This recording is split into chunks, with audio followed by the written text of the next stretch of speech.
Olá pessoal, uma boa noite a todos. Sejam muito bem-vindos ao canal Sistema de Ensino Monte Carlo, esse canal feito para você que é estudante.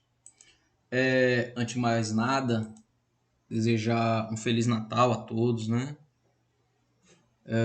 Acredito que muitos de vocês, nesse momento, estão confraternizando com suas famílias, o que é necessário, mas aqui as atividades elas não param, tá?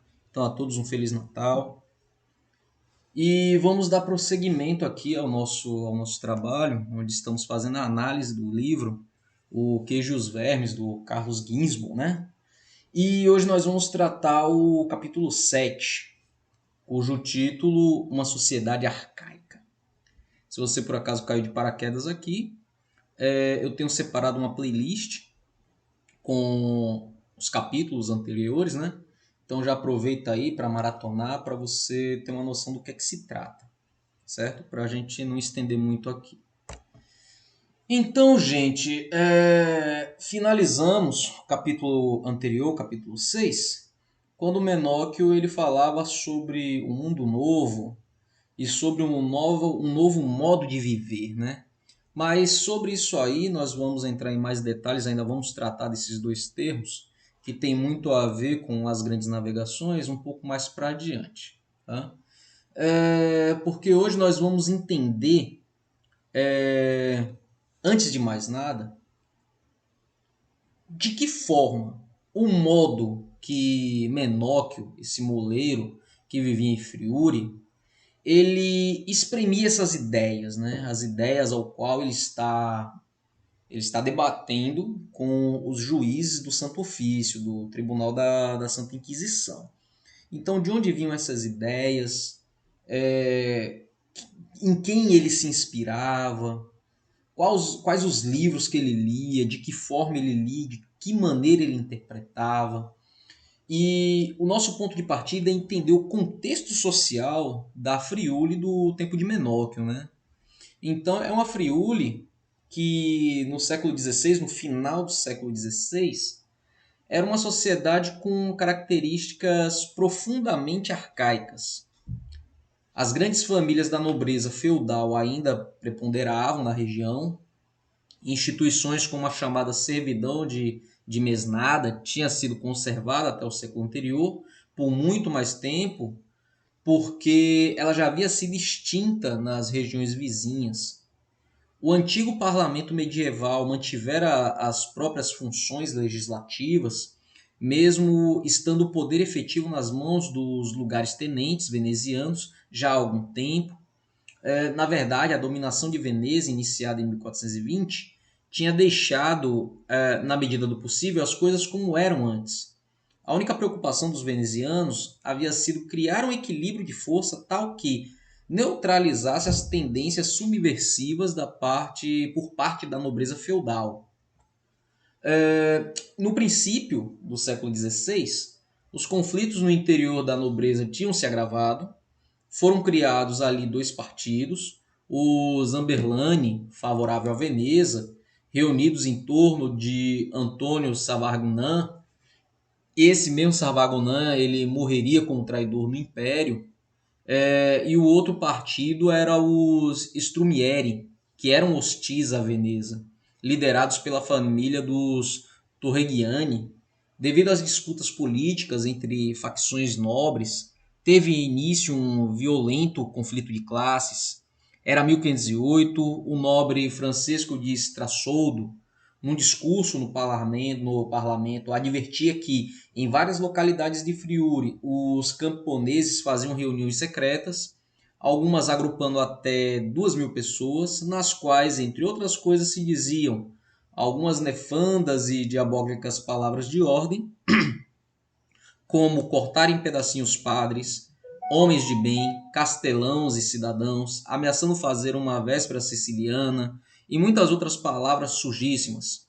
Mas não eram só palavras, né? Eram também ações. Na Quinta-feira Gorda de 1511, por exemplo, pouco depois da crise que sucedeu à derrota de Veneza em Agnadello, e coincidentemente com a difusão da peste, a peste negra, Os camponeses fiéis a Sarvagnon se insurgiram, primeiro em Udine e a seguir em outras localidades, massacrando os nobres dos dois partidos e incendiando castelos. A imediata recomposição da solidariedade de classe entre os nobres seguiu-se uma repressão feroz da revolta, porém, se a violência dos camponeses, por um lado, amedrontar a oligarquia veneziana, por outro, tinha acenado com a possibilidade de uma política audaciosa para conter a nobreza friuliana. Nos decênios seguintes, a efêmera revolta de 1511 acentuou-se a tendência de apoiar os camponeses do Friuli e da terra firme em geral, contra a nobreza local, né? E dentro desse sistema de contrapesos, tomou corpo uma instituição excepcional nos próprios domínios venezianos, que era a contadinanza. E essa contadinanza era um órgão que tinha uma função não apenas fiscal, mas ele também tinha uma função militar, né? Já que teve uma revolta violenta contra a instituição nobre, então uma instituição militarizada para conter os ânimos da população era-se necessário para defender os interesses da nobreza. Através das listas de fogo, recolhia-se uma série de impostos e, através do Cernide, organizava milícias camponesas. Esse último item em especial era um verdadeiro desacato para a nobreza friuliana, se considerarmos que os estatutos da pátria, impregnados no espírito feudal, entre outras coisas, ameaçavam com penalidade os camponeses que ousassem destruir o nobre exercício da caça, armando laços para as lebres ou caçando perdizes à noite. Continha uma cláusula intitulada de proibido armadilhas rústicas. Isso aí é mais uma tentativa de agregar mais víveres, né, para a classe campesiana, instituições de mantimento, né, já que a caça esportiva promovida pela nobreza, isso aí deixava mais escassa o que se podia de obter de alimento. Mas as autoridades venezianas, embora mantido o caráter do gênero de contadinanza, estavam decididas a transformá-la em representante autorizada dos interesses da população rural. Por isso eles vão fazer efetivar essa lei. Portanto, caía também formalmente a ficção jurídica de que assegurava ser o parlamento o órgão representativo de toda a população. Mas ele tinha que manter uma tendência. A lista das providências tomadas por Veneza a favor dos camponeses friulianos ela é longa. Já em 1533, em resposta à petição apresentada pelos decanos, esses decanos de Udine e de outras localidades do Friuli e de Carnia, que se lamentavam por estar realmente oprimidos por diversos tipos de pagamentos que deviam fazer aos nobres citadinos, a outros além desses e a tantas outras pessoas leigas, desde que as colheitas subiram de preço, o que vem acontecendo já há alguns anos. Foi concedida a possibilidade de pagar as taxas de arrendamento, exceto essa taxa chamada enfiteuses, que ela poderia ser paga em dinheiro em vez de espécie. Esse termo dinheiro e espécie ele não condiz com a nossa atualidade, porque quando nós dizemos em espécie, nós estamos dizendo em papel moeda. Mas na época de Menóquio, século XVI, ainda tá em vigor aquela questão do escambo. A troca de moeda, né, em valor em ouro ou prata, ela acontecia, mas ela não tinha esse termo espécie. Espécie, na verdade, era viveres, era trocar uma galinha por um tempero e etc. Então, o termo dinheiro se refere à moeda de prata, de ouro, e a espécie seria a espécie mesmo, algo que se pudesse trocar um item por outro item. O que, numa situação de aumento constante de preço, beneficiava evidentemente os camponeses, tá? Já que o item teria valor por ele próprio. Em 1551, por causa dos pedidos da contadinanza da pátria, todas as taxas de arrendamento elas foram fixadas a partir de 1520 em 7%. Houve uma redução através de um decreto que foi discutido e ampliado 8 anos depois. Então havia uma área jurídica que ela julgava em favor dos camponeses, né? Em 1574, mais uma vez, as autoridades venezianas procuraram impor um limite à usura no campo, determinando que dos camponeses daquela pátria não podem ser retirados para penhora algum tipo de animal, grande ou pequeno, apto para o trabalho com a terra, nem tipo algum de instrumento rural, por insistência de credores, salvo os próprios patrões.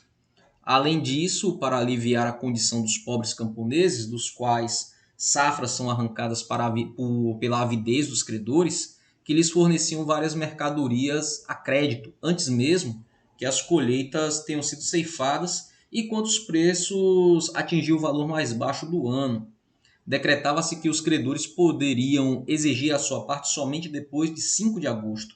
Então, os credores eles não queriam lucrar com a colheita em si, mas queriam lucrar com a dívida e o mantimento dela.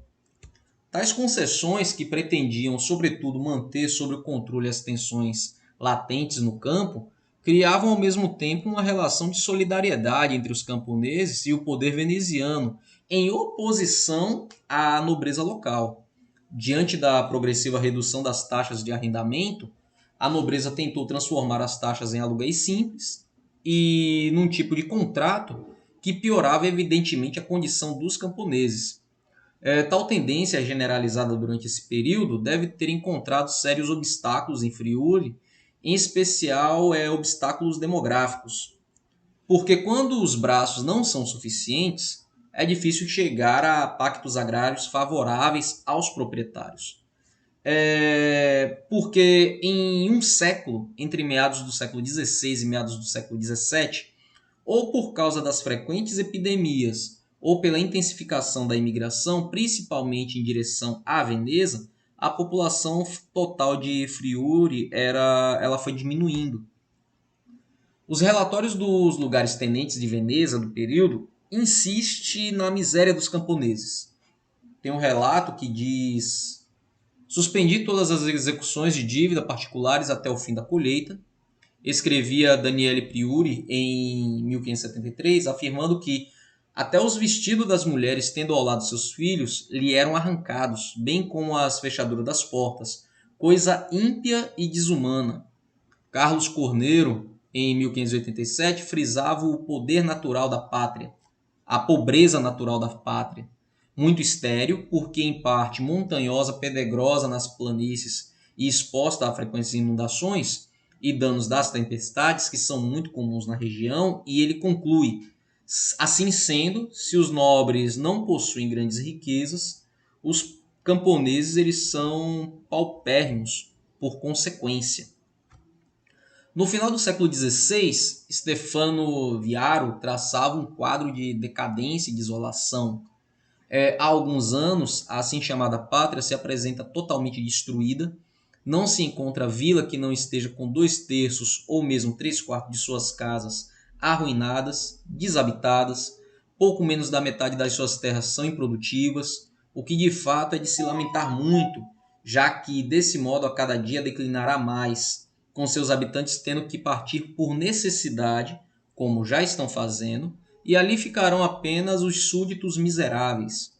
No momento em que se diagnosticava a decadência de Veneza, a economia friuriana ela já se encontrava em estado de avançada desagregação.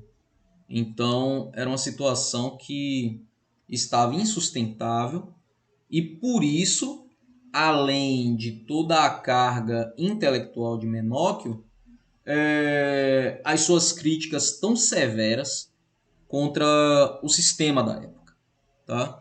Que tinha uma nobreza e um clero que se beneficiava de todo o trabalho do camponês,